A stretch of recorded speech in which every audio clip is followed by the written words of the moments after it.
to make KuCoin account. Hi guys, so in this video I'll teach you how to make KuCoin account. So if you want to learn how it's done, then this video is for you. So if you want to know that, just head over and search for KuCoin, and then in here you can see the KuCoin.com. So head over there and then click on sign up right here.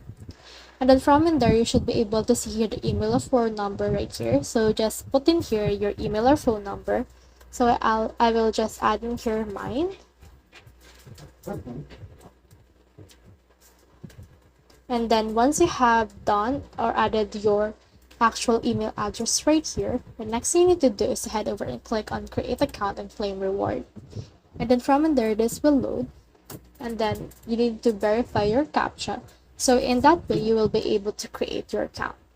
So let's just wait for that right here.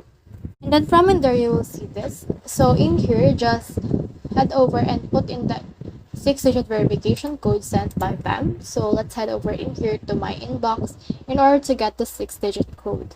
So let's just wait for this. Let's head over in here and then just put in the code that they gave.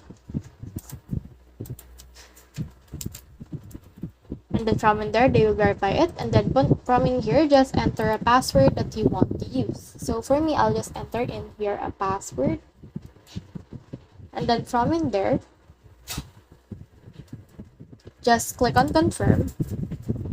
And then from in there, it will actually create your account for you. So you can now log in. And then from in there, just make sure to verify first in order to enable deposits, crypto purchases, and trading permissions. So that's the whole process. I hope this video helped you to create an account on KuCoin. If you have questions or comments, comment them down below. I'll try my best to answer them. Thanks.